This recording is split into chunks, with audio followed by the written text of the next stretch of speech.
शरीर को स्थिर कर लीजिए। दोनों हाथ गोद में, कमर सीधी, नेत्र कोमलता से बंद। जिह्वा को ऊपरी तालू पर स्पर्श करवा लें।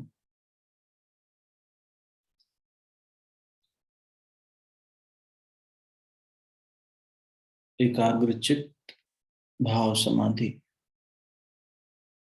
एकाग्रचित्त भाव समाधि।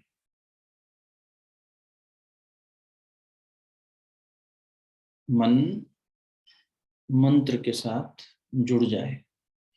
गायत्री महामंत्र सविता का दिव्य तेज आप तक पहुंचता हुआ ऐसा भाव करिएगा और गायत्री महामंत्र को श्रवण करिएगा, धारण करिएगा, भावना करिएगा। मंत्र की शक्ति से शरीर का कण कण, रोम रोम ओतप्रोत हो रहा है। ओम भूर्भुवः स्वः तत्सवितुर्वरेण्यं भर्गो देवस्य धीमहि धियो यो नः प्रचोदयात्। ओम गुरुर्ब्रह्मा गुरुर्विष्णुः गुरुरेव महेश्वरः गुरु साक्षात् परब्रह्म तस्मै श्री गुरुवे नमः। अखण्डमण्डलाकारं व्याप्तं येन चराचरं तत्पदं दर्शितं येन तस्मै श्री गुरुवे नमः। मातृवत् लालयित्री च पितृवत् मार्गदर्शिका नमोस्तु गुरुसत्तायै श्रद्धा प्रज्ञायुता च या। श्रद्धा प्रज्ञायुता च या। दोनों हथेलियों को आपस में मलिए। प्राप्त दिव्यता को, शक्ति को मुखमंडल पर, अपने हृदय स्थान पर स्पर्श करें। सभी को बहुत बहुत प्रणाम। गीता जी के स्वाध्याय को, 13वें अध्याय का जो स्वाध्याय चल रहा है उसको आगे बढ़ाने से पहले हम लोग 3 बार महामृत्युंजय मंत्र का जप करेंगे। और उसका कारण ये है कि ये बात का भाव कहाँ से उत्पन्न हुआ वो बता रहा हूँ। आज सुबह पूजा स्थली में बैठे थे तो हमारे बहुत प्यारे भैया जो राजेश कोहली जी, उनका मैसेज आया कि भैया आज मन थोड़ा सा दुखी है। और वो दुख का कारण ये था कि उनकी जो जीवन साथी नहीं रही, हमारी नीति दीदी, उनका स्वर्गवास हो गया था कुछ समय पहले। तो आज उनका जन्म दिवस रहा तो भैया को उनको याद आ ही रही थी। और अभी वही चर्चा चल रही है क्रम में। पीछे हमारी शशि आंटी, त्यागी आंटी जो हैं, उनके हस्बैंड की डेथ हुई थी कुछ दिन पहले। अभी ये क्रम कुछ ऐसा ही चल रहा है। मेरी एक स्टूडेंट हैं जो ब्रेस्ट कैंसर से देहांत हो गया उनका, और MBA के दिनों में स्टूडेंट थे रिचा। आप लोगों ने काफी फंड्स रेज किए थे उसके लिए, आपको याद होगा, ब्रेस्ट कैंसर हो गया था उसको। फिर एक अभी स्टूडेंट के हस्बैंड एक्सपायर कर गए 4 दिन पहले, उसी के बैच के थे वो भी, रिचा के। ऐसी अनेक घटनाएं पीछे कुछ दिनों में आती रही हैं। तो एक बार महामृत्युंजय मंत्र 3 बार करेंगे कि सब अपने परिवार के लोग हैं, कहीं ना कहीं कर्मों से हम लोग जुड़े हुए हैं, इसीलिए साथ साथ सत्संग में या दूसरे माध्यम से जुड़ रहे हैं। तो भाव ये करिएगा कि जो अध्याय हम पढ़ रहे हैं वो उसी के ऊपर है ना, कि जीव और परमात्मा। और ये जीवन भी जो है, ये अंतरात्मा जो है, इस आत्मा की यात्रा जो है, इस जीव की यात्रा जो है वो स्थूल देह तक सीमित नहीं है, इस देह से आगे भी बढ़ रही है। तो ये भाव हमारे अंदर स्थिर हो सके, और जिसके साथ रहते हैं, इसलिए जीवन साथी कहा गया उसे, है ना। तो साथी को या किसी अपने को अपने से स्थूल रूप में दूर जाने में, स्थूल देह से दूर गया है तो उसकी यादें, उसकी अनुभूतियां, उसके एहसास तो हमारे साथ रहते ही हैं बने, वो तो कभी दूर जाते नहीं हमसे। तो हमारा वो परिजन जो हमसे दूर चला गया, स्थूल रूप से दूर गया है। भगवान राम ने जब बाली का वध किया तो तारा बहुत दुखी हुई, उनकी पत्नी देवकन्या थी तारा, कभी बूढ़ी नहीं होती थी, है ना। ऐसे 5 देव कन्याएं हुई हमारी संस्कृति में, द्रौपदी भी उनमें से एक थी, कुंती भी उनमें से एक थी। तो तारा को यही ज्ञान दिया भगवान श्री राम ने कि तुम अगर जिसके लिए दुखी हो रही हो वो देह था तो देह तुम्हारे सामने पड़ी है, और अगर वो देह नहीं चैतन्य सत्ता थी जो तुम्हारे साथ रही, तो फिर वो चेतना तो अभी भी तुम्हारे साथ है, तुमसे दूर कभी गई नहीं। तो विलाप तो करने की बात ही नहीं। और फिर भी क्योंकि मन उनकी फिजिकल एग्जिस्टेंस के साथ इतना रमा हुआ रहा है कि उनके बिना, उनकी स्थूल उपस्थिति के बिना दुखी हो जाता है, स्वाभाविक है। और मैं तो कहता हूँ कि थोड़ा होना भी चाहिए। जो अपने थे हमारे साथ पहले, उन्हें याद करके श्रद्धा रूप में अपने भाव अर्पित करने चाहिए, है ना। तो आपके भी परिचय में यदि कोई हो तो उन्हें भी याद कर लें। और हमारे राजेश भाई साहब की वाइफ नीति दीदी, हमारे त्यागी अंकल, इस तरह से जो पीछे कुछ अपने सत्संग के समूह के लोग हैं, उनके जीवन के जो परिजन रहे, उन सबको याद करते हुए 3 बार महामृत्युंजय मंत्र का जप करेंगे। सभी से विनम्र प्रार्थना, शरीर स्थिर कर लें, सांसों को सहज होने दें, पूर्ण मनोभाव से ये प्रार्थना। महामृत्युंजय मंत्र क्या सीख दे रहा है? एक प्रार्थना है कि हे परमात्मा, जिस तरह से कद्दू अपनी बेल से अलग हो जाता है अपने वजन से, सहजता से, ऐसे ही हम भी अपने विकारों से मुक्त हो जाएं और जीवन यात्रा में श्रेष्ठता की ओर आगे बढ़े। जो लोग आगे बढ़ गए हैं उनकी भी सद्गति अच्छी हो, कल्याणकारी। ओम त्र्यंबकं यजामहे सुगंधिं पुष्टिवर्धनम् उर्वारुकमिव बन्धनान् मृत्योर्मोक्षीयमामृतात्। ओम त्र्यंबकं यजामहे सुगंधिं पुष्टिवर्धनम् उर्वारुकमिव बन्धनान् मृत्योर्मोक्षीयमामृतात्। ओम त्र्यंबकं यजामहे सुगंधिं पुष्टिवर्धनम् उर्वारुकमिव बन्धनान् मृत्योर्मोक्षीयमामृतात्। ओम शांति, ओम शांति, ओम शांति। एक बार पुनः दोनों हाथों को आपस में मिलिए, प्राप्त हुई दिव्यता को परिजनों के आशीर्वाद को ग्रहण करें, सामान्य अवस्था में आ जाए। बहुत बहुत प्रणाम सभी को। आइए 13वें अध्याय को आगे बढ़ाते हैं। भगवान श्री कृष्ण अर्जुन से संवाद में है और 13/12 तक बात कल पहुंची थी। आज 13/13 से थोड़ा आगे समझने की कोशिश करते हैं। किसी का इस बीच कोई प्रश्न हो तो ले लेंगे, साथ साथ उसको आप लिख दीजिएगा इस पे चैट पे या पूछ लीजिएगा। 13/13 पढ़ लो, है ना। सर्वतः पाणिपादम तत्सर्वतो, पढ़ लो। कौन ले रहा है? तैयार रहा करो एकदम, मंत्र जैसे ही श्लोक पढ़ने की बारी आए एकदम। हाँ गीता जी रखा करो साथ में। जी पढ़िए। हाँ हाँ पढ़ो। सर्वतः पाणिपादं तत्सर्वतो अक्षिशिरोमुखं सर्वतः श्रुतिमल्लोके सर्वमावृत्य तिष्ठति। वह सब ओर हाथ पैर वाला, सब ओर नेत्र, सिर और मुख वाला तथा सब ओर कान वाला है, क्योंकि वह संसार में सबको व्याप्त करके स्थित है। देखो क्या कह रहे हैं, वह परमात्मा सब जगह हाथों और पैरों वाला, सब जगह नेत्रों, सिरों और मुखों वाले तथा सब जगह कानों वाले हैं। वे संसार में सबको व्याप्त करके स्थित हैं, सबको व्याप्त करके स्थित हैं, है ना।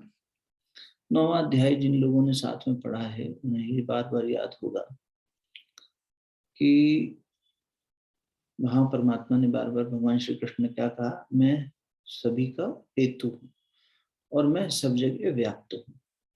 और इसकी व्याख्या कल भी संकेत करा था, उसी बात से समझ लो कि जैसे पहिए में, बैलगाड़ी के पहिए में बीच में कील है, उसी की धुरी पे सब घूम रहा है, चक्र घूम रहा है, लेकिन वो स्थिर है, उसी में सब व्याप्त है, पर वो किसी में लिप्त नहीं होता। वो सबसे अलग है। जिन लोगों ने विचार चंद्रोदय ग्रंथ साथ साथ पढ़ा है उन्हें याद होगा दूसरी कला, उसमें जैसे ये है ना, इसमें अध्याय है या रामायण जी में कांड है, ऐसे ही विचार चंद्रोदय नाम का एक ग्रंथ है जो कि प्रक्रिया ग्रंथ कहलाता है। उसमें कलाएं हैं, 16 कलाएं, चंद्रमा की 16 कलाओं के नाम पर उनको उसकी फेजेस है ना। तो अब उसमें क्या है, लॉजिकल इंटरप्रिटेशन दिया है चीजों का। तो उसकी दूसरी कला का नाम याद है किसी को? दूसरी कला में यही बात एस्टेब्लिश हुई है, एग्जैक्टली जो ये बात यहाँ हो रही है 13, 14 और 15 में जो बातें आएंगी, ये सब 16 तक आ गई, ये सब बातें जो हैं वो उसी दूसरी कला की हैं। दूसरी कला का नाम याद है किसी को? अल्पा दीदी, जो लोग उस समय निरंतर रहे साथ में। नहीं भैया, नाम याद नहीं।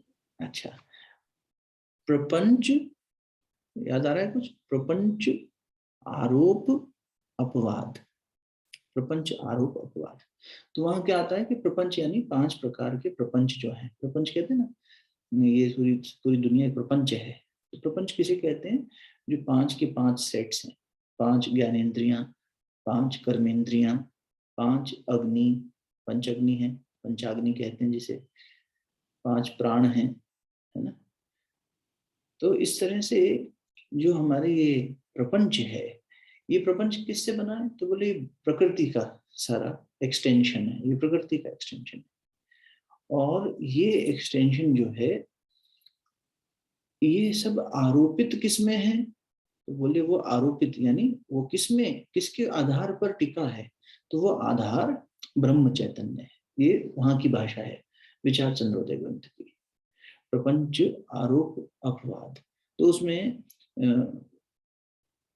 ये बात आती है कि माया क्या है और ब्रह्म क्या है, और इन दोनों के संबंध से जो जीव बना वो क्या है, और इन तीनों का भेद क्या है, ये उस कला में एक्सप्लेन किया गया है, उस चैप्टर में, दूसरी कला में। किसमें? विचार चंद्रोदय ग्रंथ में। उसे भी पूरा करना है, अभी हमारा वो पूरा नहीं हुआ है, लेकिन शायद हम 6 या 7 कलाएं कर चुके हैं उसमें से। तो एक एक शब्द पे अपन ने कितनी चर्चा करी थी।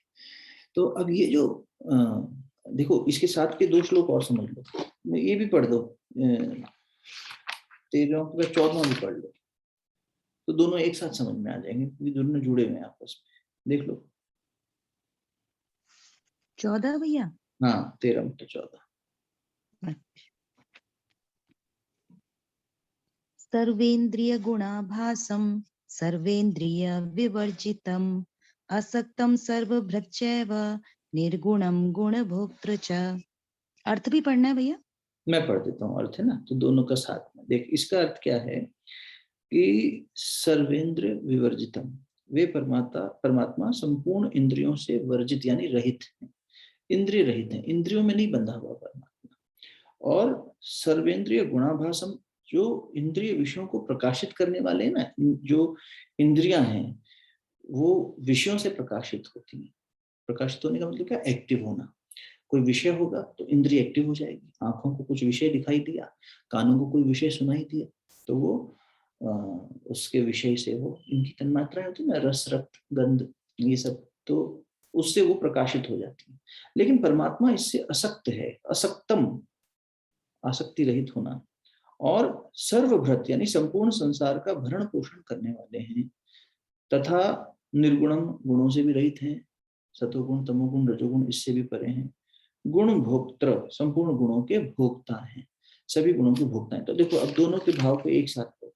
क्या कहा पहले कि वो जो परमात्मा है, हे अर्जुन, वह जो परमात्मा है वो सब जगह है, सब हाथों वाला है, पैरों वाला है, सब जगह नेत्रों वाला है, सब जगह सिरों वाला है, मुखों वाला है ना। ओम नमो स्तंताय सहस्त्र मूर्ते सहस्त्र पादा शिशिरोरुबाहवे सहस्त्र नामने पुरुषाय शाश्वते सहस्त्र कोटि युगधारिणे। तो जो उस चैतन्य पुरुष की बात हो रही है, उस चैतन्य सत्ता की, वो सहस्त्र मुखों वाला है, वो सहस्त्र नेत्रों वाला है, सहस्त्र हाथों वाला है, सहस्त्र पैरों वाला है ना, सहस्त्र पेट वाला है, सहस्त्र में थाउजेंड्स, उसके बाद उसकी गिनती छोड़ दी, बोले इतने अनेकों।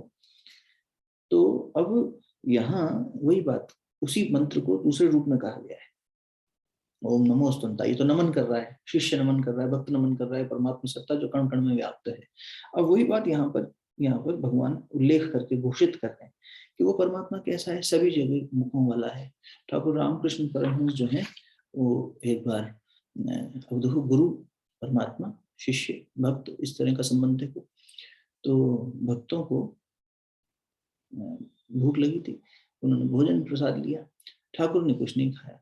तो सबने कहा ठाकुर आप क्यों नहीं खाते?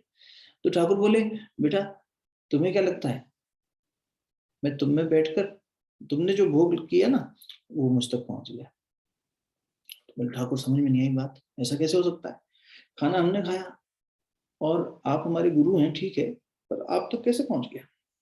तो बोले एक बात बताओ, तुम्हें जब भूख लगती है तो मुझे पता चल जाता है ना, मैं कहता हूँ ना तुम्हें भूख लगी है और तुम कहते हो हाँ गुरुजी आप सही कह रहे हैं हमें भूख लगी है। माँ को पता लग जाता है ना कि बच्चे को भूख लगी है, तुरंत पता लग जाता है और वो तैयारी कर लेती है कि इसको भूख लगने वाली है, अब ये खाएगा कुछ। और जब बच्चे को खिलाती है तो माँ की खुद की क्षुधा भी शांत हो जाती है कि बच्चे ने खा लिया तो मेरा पेट भर गया। ये कौन सा विज्ञान है? चाहे गुरु शिष्य का कह लो चाहे, तो वही वो जो चैतन्य विज्ञान है ना, ये सूक्ष्म है कि जब बच्चे ने भोजन किया तो माँ का पेट कैसे भरा और वास्तव में भर जाता है, उसको तृप्ति का अनुभव होता है। ऐसा नहीं कि भूख मर गई उसकी, यार बच्चे को खिलाते खिलाते हमारा टाइम निकल गया, हमें भूख नहीं है। नहीं, वो कहती है मुझे बच्चे को खिलाने में ही जो सुख प्राप्त हो रहा है। तो गुरु ठाकुर कहते हैं बेटा जब तुम्हें भूख लगती है तो मैं तुम्हें पहले बता देता हूँ कि हाँ भाई बच्चों को भूख लगी है, भोजन प्रसाद की व्यवस्था करो।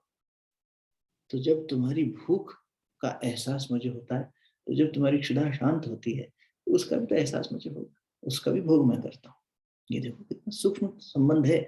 वही बात यहाँ कह रहे हैं, परमात्मा वो सूक्ष्म सत्ता है और वो सूक्ष्म सत्ता जो है वो हजारों नेत्रों से, हजारों हाथों से, हजारों उससे कैसे कैसे खा लिया, वो यही बात आ रही है कि कैसे हुआ, इस तरह से हुआ। वो सभी इंद्रियों से परे है लेकिन फिर भी इनको धारण किए हुए है, इनका बेस है, इनका बेसिस है। वे परमात्मा संपूर्ण इंद्रियों से रहित हैं और आसक्ति रहित भी हैं और सभी गुणों से भी परे हैं। देखो गीता जी में पहले एक जगह आया कि परमात्मा, कभी कभी हम कहते हैं ना परमात्मा सतोगुणी है, लेकिन वास्तव में देखा जाए तो परमात्मा गुणों से बंधे हुए नहीं है, परमात्मा तो इनसे परे हैं, गुण उनके अधीन हैं। जैसे अगर आप थोड़ा सा सांख्य योग की तरफ चलो, सांख्य योग कौन से मुनि ने दिया, कोई बताए? सांख्य योग अंतिमा बताएगी। कपिल मुनि ने। हाँ हाँ, कपिल मुनि ने। कपिल मुनि ने दिया। कपिल मुनि अपनी माँ के गर्भ में ही रहे, बाहर नहीं आ रहे थे, तो उनकी माता ने फरियाद वगैरह हुई, गर्भ 27 महीने ठहर गया, अब तो बाहर आओ। तो बोले संसार दुखमय है, तो उनकी माँ ने कहा अगर दुखमय है तो फिर इसका कल्याण करो। बोले हाँ ये बात ठीक है। तो सबसे पहला उपदेश उन्होंने अपनी माँ को ही दिया। गीता जी के एक अध्याय को हम सांख्य योग के नाम से जानते हैं, सांख्य मैंने संख्या। तो बताओ कौन सा अध्याय है गीता जी में जैसे सांख्य योग के नाम से, जैसे ये चैप्टर का नाम क्या है, क्षेत्र क्षेत्रज्ञ विभाग योग। सांख्य योग किसको कहते हैं, कौन से चैप्टर को? सेकंड दूसरे अध्याय। हाँ दूसरा अध्याय।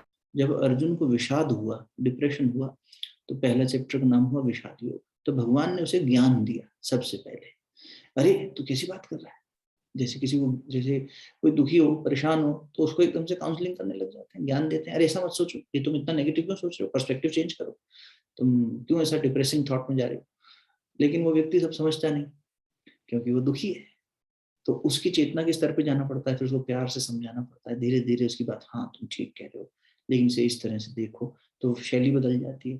तो पहले तो भगवान ने थोड़ी सी क्रोध वाली शैली में बात करी, तो वो सेकंड चैप्टर जो है ना सांख्य योग कहलाता है। सांख्य योग कपिल मुनि ने दिया। अचानक मैं सांख्य योग पे क्यों चला जा रहा हूँ, क्योंकि यहाँ वही बात आ रही है, सारे ग्रंथ जुड़े हुए हैं। ये देखो सांख्य योग में कितनी संख्याएं हैं, 25 संख्याएं, 25, 25। वो 25 का क्या लेखा जोखा है वो इसी चैप्टर में हम पढ़ चुके हैं। अब आप सोचेंगे कहाँ पढ़ा था, तो फिर चलो पीछे थोड़े पन्ने पीछे पढ़ो तो 13वें अध्याय का 5वां श्लोक ले लो। क्या है, महाभूतानि अहंकारो बुद्धि अव्यक्तमेव च इंद्रियाणि दशेकं च पंच च इंद्रियगोचराः महाभूतानि अहंकारो, पढ़ो दोबारा साथ साथ, महाभूतानि अहंकारो, पंच महाभूतों की बात हो रही है और अहंकार की बात हो रही है। बुद्धिर अव्यक्तमेव च, एव च, है ना, अव्यक्तम, जो अव्यक्त है, तो अव्यक्त क्या है, प्रकृति, तो व्यक्त हुई, कैसे हुई अभी बताता हूं। बुद्धि अव्यक्त अव्यक्तम एव च, इंद्रियाणि दशेकम च, इंद्रियां 10, एकम च माने और एक, कौन, मन, पंच च इंद्र गोचरा, और इंद्रियां जहां गोचर करने जाती हैं, रस, रक्त, गंध, स्पर्श, है ना, ये सब उसकी इंद्रियां बाहर जा रही हैं गोचर करने के लिए, 5 जो उसकी गोचर के स्थान है। तो अब देखो कितने हो गए कुल, गिनो। महाभूतानि अहंकार, महाभूत कितने हैं, जल्दी जल्दी बोलो फटाफट। 5 पांच महाभूत हो गए, अहंकार 1 हो गया, 6 गिनते रहना साथ साथ, बुद्धि 7, अव्यक्त, अव्यक्त कौन है, प्रकृति 8, इंद्रियाणी, कितनी इंद्रियां हैं, 10 हाँ 5 ज्ञानेन्द्रियां, 5 कर्मेंद्रियां, कितने हो गए, 18 18 हो गए, 18 हो गए, और एक मन जोड़ लो 19, उसको भी 5वीं इंद्रिय कह दिया, 11वीं इंद्रिय कह दिया, तो कितने हो गए 19। 19 के बाद में इंद्रिय गोचरा, इंद्रियां जहां चरने जा रही हैं इंद्रियां, तो वो कहाँ कहाँ जाती हैं, तो जो 5 ज्ञानेंद्रियों के 5 विषय हैं, क्या क्या हैं, रस, रक्त, स्पर्श, रूप और गंध, कितने हो गए 19 और 5 24, 24 हुए प्रकृति से व्यक्त हुए तत्व, प्रकृति को मिला के, प्रकृति अव्यक्त थी और उसके बाद जो अभिव्यक्ति हुई उसकी, वो सब एक्सप्रेशन जो प्रकृति का था सब मिला के कितने हो गए 24। और इसके सबसे पहला तत्व इन 24 से पहले कौन सा होगा, सोचो जरा, कॉमन सेंस लगाओ, तो सांख्य योग समझ में आ जाएगा आप, इसी की व्याख्या है पूरा सांख्य योग, 25 तत्वों की, चेतना, ब्रह्म, ब्रह्म, ब्रह्म चैतन्य, परमात्मा कह लें सरल शब्दों में फिलहाल के लिए। तो उस परम चेतना से पहला तत्व हुआ, इसलिए गायत्री महामंत्र उसी की बात करता है, तत्सवितुर्वरेण्यम, उसी तत्व का हम वर्णन करते हैं, वह जो परमात्मा सत्ता है, जो प्रकाश रूपी है, उसका हम वर्णन करते हैं। वहां कोई स्वरूप की बात नहीं हो रही, किसी गुण की बात नहीं हो रही, ऋषि किसी गुण का उल्लेख नहीं कर रहे, बस वो वर्णन करते हैं, वो अपनी अग्नि से हमारे को देवत्व को जगाए, सही रास्ते पे आगे बढ़ाए। वो तो फिर भावार्थ जब किया तो उसमें जोड़ दिया कि वो सुख स्वरूप है, दुख नाशक है, पाप नाशक है, श्रेष्ठ है, तेजस्वी है ना, देव स्वरूप है, इस तरह से तो फिर अपन कितनी भी स्तुति कर लें, लेकिन वहां शब्दार्थ में कहीं नहीं आ रहा, तत्सवितुर्वरेण्यम भर्गो देवस्य धीमहि धियो यो न प्रचोदयात्। तो अब देखो ये 24 और ये क्रम में है, जो सबसे पहला तत्व था वो परमात्मा तत्व हो गया, उससे क्या बनी प्रकृति, प्रकृति अव्यक्त थी, पुरुष और प्रकृति ऐसा शब्द आता है ना, पुरुष और प्रकृति। तो पुरुष कल समझा दिया था, व्याख्या कर दी थी कि पुरुष कोई मेल फीमेल नहीं है, यहाँ पर वो चैतन्य सत्ता के लिए कहा जा रहा है, जब वो किसी स्वरूप में, किसी पुर में रहती है, किसी भी जीव में रहती है, आकार कुछ भी हो उसका, तो वो पुरुष कहलाती है। तो पुरुष परम चैतन्य और उससे प्रकट भई प्रकृति। अब जो प्रकृति थी वो अव्यक्त थी, प्रकृति ने खुद को व्यक्त करने के लिए अपना विस्तार किया, तो विस्तार किया तो ये सब प्रकृति के अधीन चल रहा है, लेकिन प्रकृति जड़ है और पुरुष चैतन्य है। जड़ होने का मतलब क्या हुआ, जड़ता का मतलब क्या हुआ, जड़ और चेतन से संसार बना है। हाँ बताओ प्रिया, जड़ का मतलब क्या हुआ, भैया अविद्या। प्रणाम भैया, जड़ मतलब कि जो चीज गति ना करे, रुकी रहे। अच्छा और सोचो, किसी ने अविद्या कहा, जो स्वयं से गति ना करे, थोड़ा संशोधन कर लो, जिसकी स्वयं से गति ना हो। जो ये शरीर जड़ है या चैतन्य है,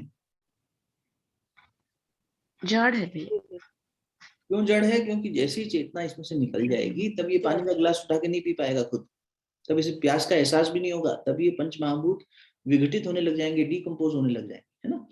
तो जो चीज स्वयं से एक्शन में ना आ सके, उसमें जो ये कह सकते हैं कि प्राण है लेकिन सुप्त अवस्था में। Every atomic particle is moving, right, लेकिन जो खुद से गति ना कर सके, जैसे पत्थर है। अब पत्थर में दृष्टि रखें तो वही शिवलिंग लगता है, वही हमें शालिग्राम जी भी लग सकता है, वही हमें ऐसा लग सकता है कि अरे ये तो बड़ा महत्व का है, लेकिन वही पत्थर जो है उसे खुद से उसकी गति नहीं हो सकती। उसके अंदर चेतना है लेकिन सुप्त अवस्था में है, ठीक। अब वो जागृत अवस्था में जब आती है तो जागृति हो जाती है, नहीं तो सुप्त पड़ी है। अब देखो, ये जो प्रकृति है ये खुद से नहीं हलचल में आ सकती, इसको एम्पावर करने के लिए कहीं से पावर चाहिए। वो पावर कहाँ से आ रही है? उसका अधिष्ठान, यानी उसको किसने धारण किया हुआ है? वो सोर्स परमात्मा है, ठीक। वही बात यहाँ कही जा रही है कि हे अर्जुन, वो परमात्मा सभी का हेतु है लेकिन किसी से भी आसक्त नहीं है, मतलब अटैच्ड नहीं है। सभी जगह उपस्थित होते हुए भी वो किसी में भी ऐसे दिखाई नहीं देता। फिर आगे कहेंगे वो नजदीक से नजदीक भी है और दूर से दूर भी है, अगले श्लोक में ऐसी बात कहेंगे। तो बता रहे हैं परमात्मा का। एक नुसरत फतेह अली खान साहब ने बड़ा सुंदर वो गाया है, तुम एक गोरख धंधा हो, तुम कहीं नहीं मिलते हो लेकिन जितना तुम्हें ढूंढते हैं उतना और मुश्किल हो जाती है, लेकिन जितना साथ बैठते हैं उतना तुम मिल जाते हो। जितनी भागदौड़ करके परमात्मा को ढूंढने चाहते हैं तो वो नहीं मिलता, जहाँ एकांत में आ जाते हैं तो मिल जाता है। तो यही कुछ वैसी बात है, इसलिए ये थोड़ा पैराडॉक्सिकल ही रहेगा, लेकिन इसको समझने के लिए फिर इसलिए थोड़ा विचार चंद्रोदय की तरफ भी जाएंगे कभी, है ना। तो महाभूतानी, अब देखो क्रम कैसे शुरू हुआ। प्रकृति अव्यक्त थी, तो सबसे पहले प्रकृति से क्या प्रकट हुआ? देखो यहाँ पर है महतत्व। महतत्व किसे बोलते हैं? बुद्धि को। प्रकृति से सबसे पहले बुद्धि प्रकट हुई, इसलिए गायत्री महामंत्र में बुद्धि की प्रार्थना की गई है, सद्बुद्धि की। बुद्धि प्रकट हुई। अब ये जो बुद्धि थी, महाबुद्धि है, समग्र समष्टि, समष्टि बुद्धि। अब ये जो महाबुद्धि थी, समष्टि बुद्धि थी, समष्टि शब्द का मतलब क्या हुआ? Universal, collective. व्यष्टि, समष्टि, हम सब का सामूहिक मन इस सत्संग में जब जुड़ेगा तो इसमें से मंथन होगा, लेकिन एक का ही चलेगा तो व्यक्तिगत मन हुआ। जब सबका चलेगा तो collective mind, individual mind, collective mind. एक परिवार में सबकी इंडिविजुअल राय भी है लेकिन सबकी सामूहिक राय भी है, तो ये परिवार का भी एक वैल्यू सिस्टम लगता है। हाँ, इनके परिवार में ये वैल्यूज फॉलो होती है, इनके परिवार की ये विचारधारा है।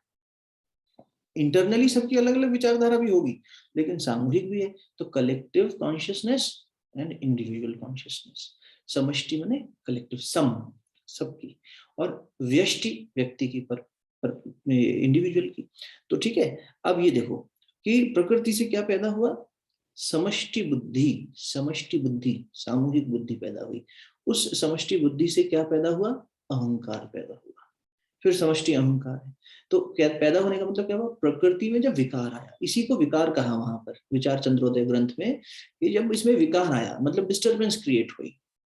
प्रकृति अव्यक्त थी तो कुछ नहीं था, प्रकृति में हलचल हुई। तो सबसे पहली हलचल हुई तो क्या, कौन सी लहर उठी? पानी रखा हुआ है और उसमें हलचल हुई, आप लेके चलने लगे दूध का बर्तन, पानी का बर्तन, हलचल होने से लहर उठने लगी, ऊपर नीचे होने लगा। तो जो अभिव्यक्ति हुई, एक्सप्रेशन हुआ पहला, वो थी बुद्धि, और फिर उस बुद्धि से जन्म हुआ अहंकार का, समष्टि अहंकार का। फिर समष्टि अहंकार में विकार पैदा होने से क्या पैदा हुआ? पंच महाभूत। फिर इन पंच महाभूतों ने सारा प्रपंच रचा। पंच महाभूत क्या क्या है? भगवान, भूमि, गगन, अग्नि, वायु, अग्नि, नीर, ये पंच महाभूत हो गए। इन पंच महाभूतों से फिर स्थूल देह बनी। स्थूल देह में 5 इंद्रियां हैं जो कि ज्ञान करती हैं, इसलिए उन्हें ज्ञानेंद्रिय कहते हैं। 5 इंद्रियां हैं जो कि कर्म में लगती हैं, इसलिए उन्हें कर्मेंद्रिय कहते हैं। तो 5 और 5 10 इंद्रियां बन गई। इन इंद्रियों को भोगने वाला, इनसे काम लेने वाला, इनके ऊपर अंकुश रखने वाला या इनके साथ भाग जाने वाला, ये तो उसकी गति पर निर्भर करता है। मन का हरण भी कर लेती हैं। द्वितीय अध्याय, हे अर्जुन, ये इंद्रियां यूं तो जड़ हैं लेकिन फिर भी ये बार बार अभ्यास करके इतनी शक्तिशाली हो गई हैं कि स्थित प्रज्ञ व्यक्ति को भी नीचे खींच सकती है। बुद्धि जब प्रज्ञा की स्थिति में बढ़ रही है तो उसको बार बार नीचे खींच रही है, बार बार नीचे खींच रही है। हमारा मन एक दिशा में जाना चाहता है तो इंद्रियां खींच लेती है, तो कहने का मतलब मन का तादाद में इतना ज्यादा इंद्रियों से है कि इसलिए उसको 11वीं इंद्री भी कह दिया कि 10 इंद्रियां प्लस 1 11 इंद्रियों का राजा होने के नाते इसको इंद्र भी कहते हैं, मन को ही इंद्र कहते हैं, डेजिग्नेशन है इंद्र। और इंद्रियां वो शक्तियां हैं, जैसे देवलोक का एक वर्णन आता है कि देवलोक है जिसमें स्वर्गलोक में इंद्र राजा है और उसके अधीन सारी शक्तियां हैं। तो ये मन के पास शक्तियां हैं लेकिन इनका सदुपयोग नहीं हो रहा है, दुरुपयोग हो रहा है। दिखाते ना, इंद्रलोक में अप्सराएं नाच रही हैं, मदिरापान हो रहा है, एक दूसरे के साथ ही एकाकार नहीं हो रहा, कोई शक्ति किधर भाग रही है, अग्नि इधर भाग रही है, पवन उधर भाग रही है, इंद्र अपने उसमें लगा हुआ है इनसिक्योरिटी में। हमारा मन क्या है, इनसिक्योर है, जेलसी में लगा हुआ है। वो जाके देख रहा है, ओहो यहाँ पर जो है ये ऋषि तप कर रहा है, कहीं इसका तप सब वो ना हो जाए सफल, तो वहां पे गड़बड़ मचा रहा है। वो कहीं किसी राक्षस को पूजा करते देख लेता है तो कहता है ये पूजा राक्षस कर लेगा, इसको वरदान मिल जाएगा तो दिक्कत हो जाएगी, तो घबराया रहता है। तो ऐसा ही हमारा मन का हाल है, इसके पास जो नियोजित इंद्रियां और शक्तियां हैं उनका ये नियोजन नहीं कर पाता और खुद भी भ्रमित हो जाता है, भटक जाता है और बार बार उठपटांग हरकतें करता है। देखो बेचारी वो अहिल्या बना दिया, अहिल्या की कहानी वो इंद्र की वजह से हुई गड़बड़, गौतम ऋषि ने श्राप दे दिया। तो अब देखो ऐसी जो है भूल इंद्र कई बार कर चुके हैं, और ये इसलिए इंद्र एक डेजिग्नेशन है। मन हमारा ऐसी भूल कई बार कर चुका है, हर जन्म में हमें एक नया मन मिलता है, थोड़ा साफ सुथरा होकर मिलता है, हाँ चलो इस बार भूल नहीं करेंगे, फिर हम गड़बड़ कर देते हैं। हर सुबह उठते हैं सोचते हैं इस बार मन पवित्र रखेंगे, आज सुबह अच्छा करेंगे, सब उपासना करेंगे, साधना करेंगे, करते करते करते फिर से दिन भर में वही हो जाता है। इसलिए थोड़े दिन पहले आपसे निवेदन कर रहे थे, आत्मबोध तत्वबोध की साधना, सुबह उठ के अपना बोध करें और रात को सोते समय तत्व का बोध करें, परमात्मा का चिंतन करें, और उसके बाद मृत्यु की गोद में सो जाए। नींद क्या है, मृत्यु। तो अब ये देखो, इन पंच महाभूतों से 10 इंद्रियां और उनको शासन करने वाला मन बना, जिसे 11वीं इंद्रिय कह दिया। और ये जो 10 इंद्रियां हैं ये बाहर जाती हैं, विशेष रूप से जो 5 ज्ञानेंद्रियां हैं वो 5 प्रकार के अपने कनेक्ट पॉइंट्स हैं उनके, विषयों का रस लेने के लिए, एक्सपीरियंस लेने के लिए, रस माने एक्सपीरियंस करने के लिए।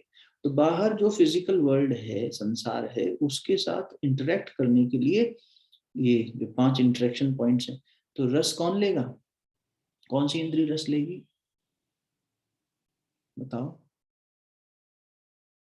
5 तन्मात्राएं भी कह सकते हैं इसको, हाँ बताइए। जी जीभ जीव, जीव, जिह्वा जीवा रस लेगी।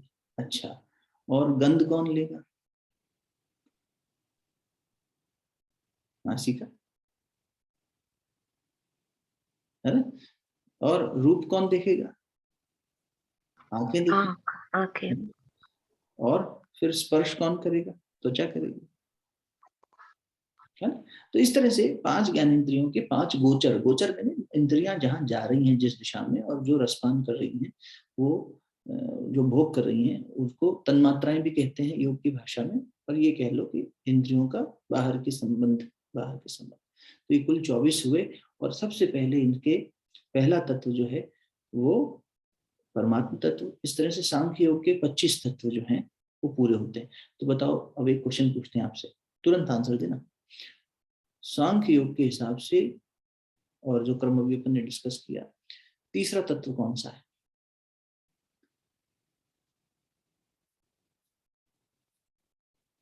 जल्दी बताओ। भैया अहंकार। नहीं, चूक गए, चौथा है। अरे पहला परमात्मा तत्व, दूसरा अव्यक्त, जो यहाँ बात आई प्रकृति, और उससे क्या व्यक्त हुआ? भैया अविद्या। अरे नहीं माता, बुद्धि। बुद्धि, बुद्धि, बुद्धि, अभी बात हो रही थी ना। देखो फिर बता दें, इसलिए पूछा कि देख लें, पहले परमात्मा तत्व आया, उससे प्रकृति, पुरुष और प्रकृति 2 तत्व हो गए। अब प्रकृति से पहली अभिव्यक्ति क्या हुई? तो समष्टि बुद्धि, तीसरा तत्व हो गया। उस समष्टि बुद्धि से अहंकार पैदा हुआ, चौथा तत्व। उस अहंकार से 5 महाभूत पैदा हुए, 9 तत्व हो गए।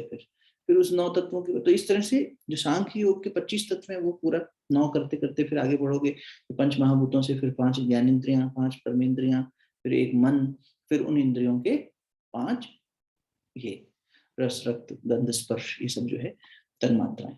तो इस तरह से 25 तत्वों का वर्णन कपिल मुनि ने किया था, इसलिए वहां पर चले गए थे थोड़ी देर के लिए। तो 13/5 में भगवान ने वही सांख्य योग फिर से हमें क्रमबद्ध तरीके से बता दिया है। पीछे छूटा होगा जरूर कई लोगों का, इसलिए रिवीजन करा दिया आपको और क्रम भी बता दिया। तो अब वापस आओ, कहाँ थे अपन? 13/13 में। ज्यादा तो नहीं हो गया? समझ में तो आई बात? थोड़ा सा रिवीजन करना तो हो जाएगा। इसलिए गीता जी ले लो, एक ऑनलाइन वाला नहीं, फिजिकल वाला, और थोड़ी व्याख्या वाली लेना जिसमें थोड़ी व्याख्या भी हो। तो सिर्फ वो नहीं ले लेना टीका छोटा सा उसका मीनिंग, थोड़ी व्याख्या वाले लेना, गीता प्रेस की ले लेना। तो 13/14 इस सर्वेंद्रिय गुणाभासम, सभी संपूर्ण इंद्रियों के विषयों को जो प्रकाशित करने वाला है। ये कैसे प्रकाशित हो रही है? जब तक वो चैतन्य सत्ता यहाँ है तभी तक तो इंद्रियां प्रकाशित हो रही है। प्रकाशित होना मतलब वो एक्टिव तब होंगी। जैसे थोड़ी देर पहले निवेदन किया कि ये चेतना चली गई तो फिर शरीर थोड़ी ना पंच महाभूत इस तरह से रहेंगे, वो विघटित होने लग जाएंगे, शरीर डिकम्पोज होने लगता है, वजन बढ़ जाता है, फूल जाता है, उसमें सड़न पैदा होने लगती है, तो पृथ्वी तत्व सड़ने लगता है, वायु तत्व बदबू फैलाने लगता है, सारे विकार उसमें होने लगते हैं जब प्राण उसमें से निकल जाता है। तो इसीलिए ये कहा कि इनको प्रकाशित कौन कर रहा है।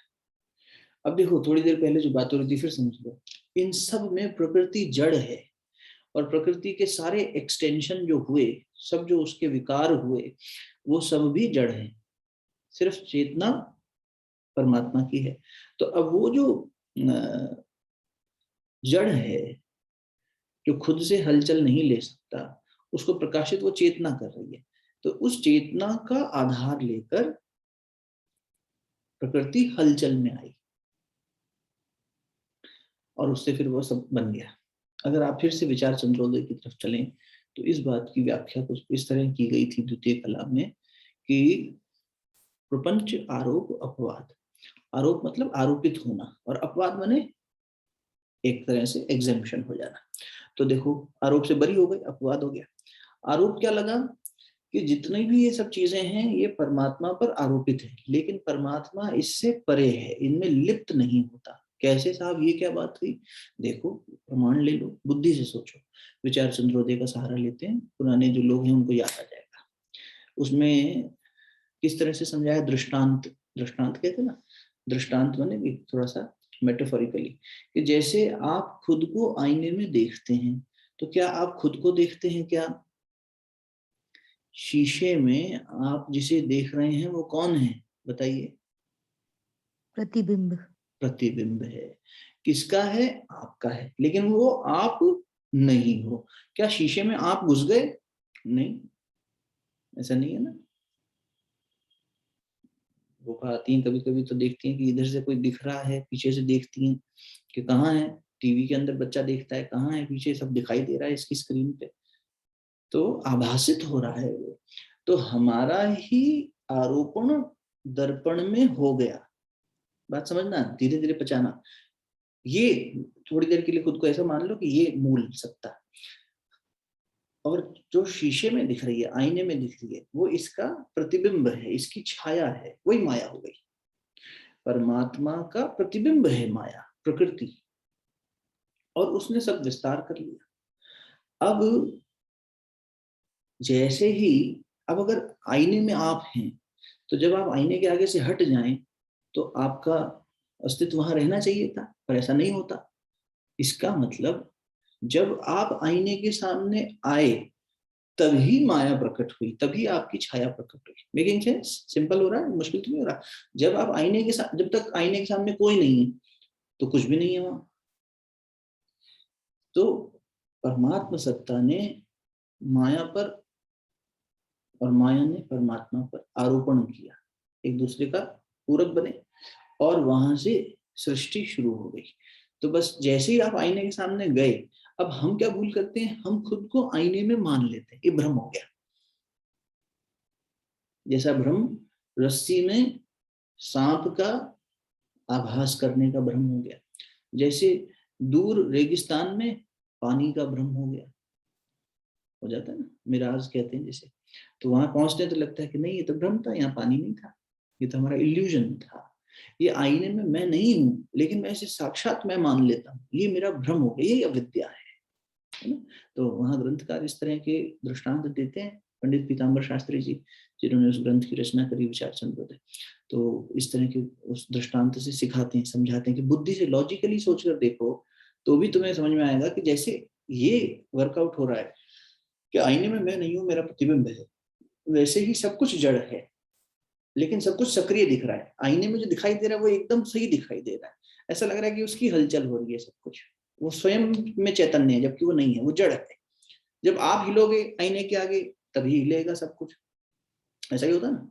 अभी ये स्क्रीन पे मैं खुद को भी देख पा रहा हूँ, तो मैं ऐसे हिलूंगा तो ये भी हिल रहा है इधर जो इसके अंदर है, लेकिन इसके अंदर क्या है वो सत्य थोड़ी है, लेकिन लग ही रहा है और ये देखो मैं ऐसा दिख रहा हूँ।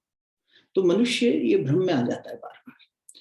तो जब वो परमात्मा सत्ता वहां से, इसलिए कहा गया कि वो सब जगह है लेकिन किसी में भी लिप्त नहीं है, सबका आधार है, लेकिन वो चैतन्य है, बाकी सब जड़ है। खुद से उस छाया में कोई हलचल नहीं हो सकती। इधर यहाँ मूवमेंट हो रहा है तो ही जो प्रतिबिंब बन रहा है उसमें भी मूवमेंट होगा। बैठ से ये बात पचा पा रहे हो? इसी प्रकार, कई संशय तो रोक देना बीच में, जल्दी नहीं है किसी को भी। इसी प्रकार परमात्मा, ब्रह्म चैतन्य, जो भी कह लो फिलहाल समझने के लिए, वो जो कॉन्शियसनेस है वो सब चीजों को मूवमेंट में लेके आ रही है। स्वयं से ये जड़ हैं, ये नहीं हिलडुल सकते। इसलिए कहा गया कि वो सभी इंद्रियों में प्रकाशित करने वाला है, फिर भी सभी इंद्रियों से रहित है। वो सभी संपूर्ण संसार का भरण पोषण करने वाला है, लेकिन फिर भी सबसे असक्त है, अलग है। वो सब जगह व्याप्त है ना, लेकिन फिर भी ऐसा अनुभूति में आने वाली विषय है, वो ऐसे स्थूल नहीं है, वो सूक्ष्म से सूक्ष्मतर है ना, वो बात। कोई प्रश्न?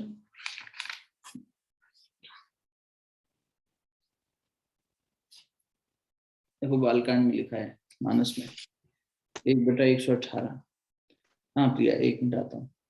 बिनु पद चलई सुनई बिनु काना, बिनु पद चलई सुनई बिनु काना, कर बिनु कर्म करई विधि नाना। तुलसी, ये अब संस्कृत से थोड़ी आसान पड़ेगी अवधि।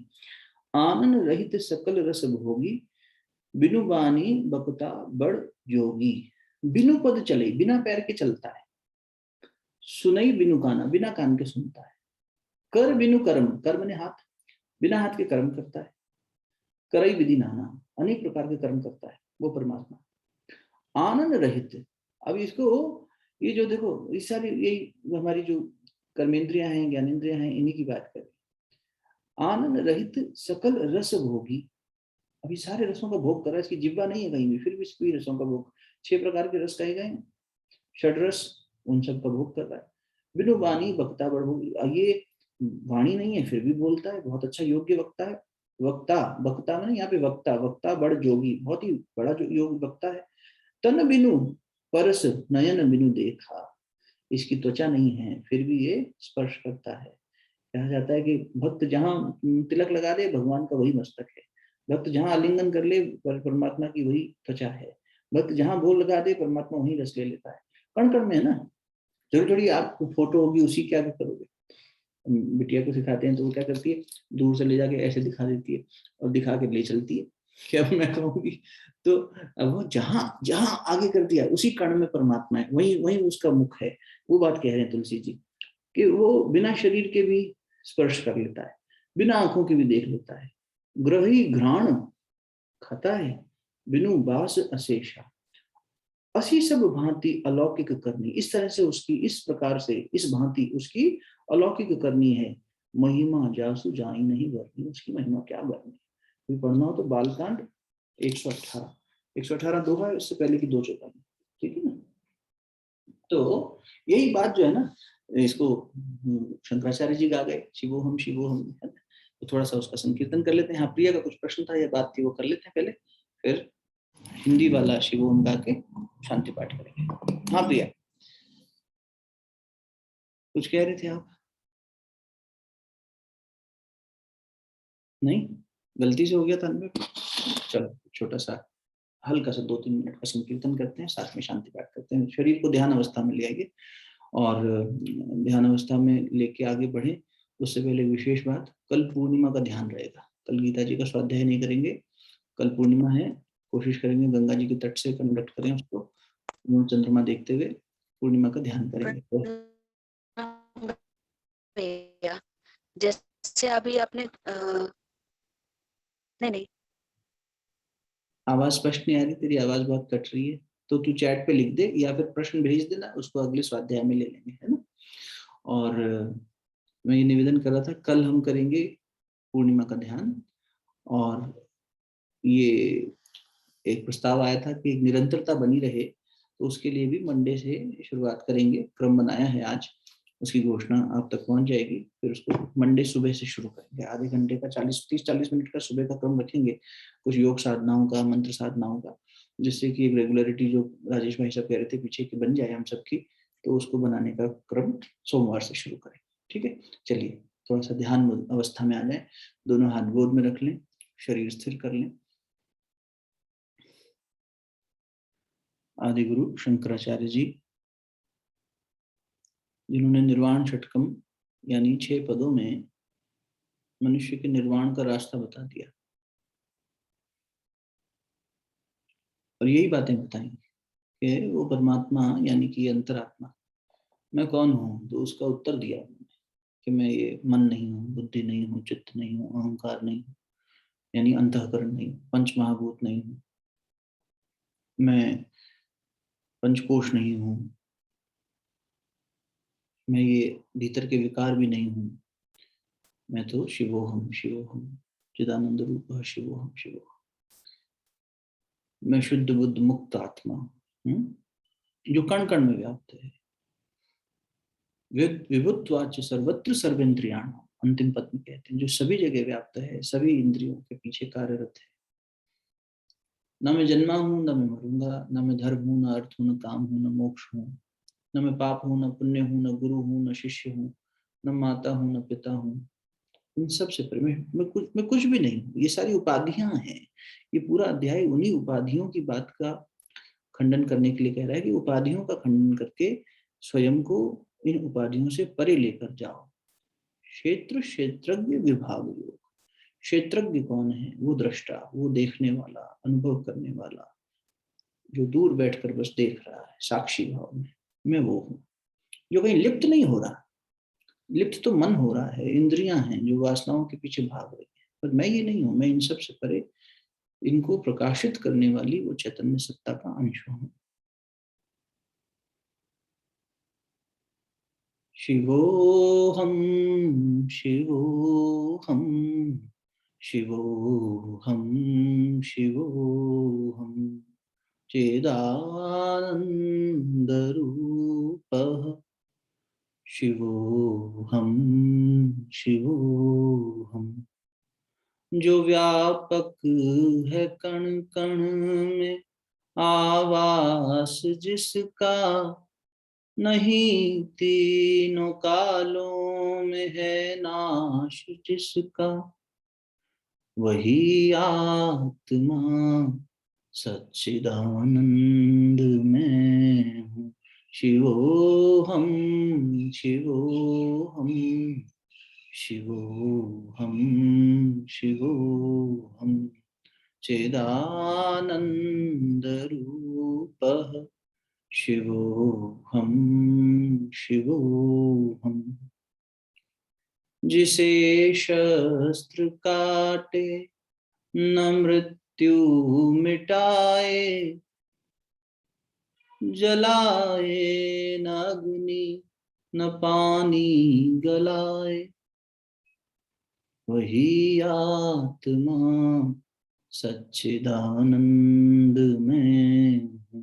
शिवोहम शिवोहम शिवोहम शिवोहम चिदानंद रूपः शिवोहम शिवोहम, अमर आत्मा है मरणशील काया, सभी प्राणियों के जो भीतर समाया, वही आत्मा सच्चिदानंद में हूँ। शिवोहम शिवोहम शिवोहम शिवोहम चिदानन्दरूपः शिवोऽहं शिवोऽहम्। यही ज्ञान गीता में हरि ने सुनाया, यही ज्ञान वेदों में ऋषियों ने पाया। वही आत्मा सच्चिदानंद में हूँ। शिवोऽहं शिवोऽहं शिवोऽहं शिवोऽहं चिदानन्दरूपः शिवोऽहं शिवोऽहं। है तारों सितारों में आभास जिसका, है चांद और सूरज में प्रकाश जिसका। वही आत्मा सच्चिदानंद में हूँ। शिवोऽहं शिवोऽहं शिवोऽहं शिवोऽहं चिदानन्दरूपः शिवोऽहं शिवोऽहं शिवोऽहं शिवोऽहं शिवोऽहं शिवोऽहं चिदानन्दरूपः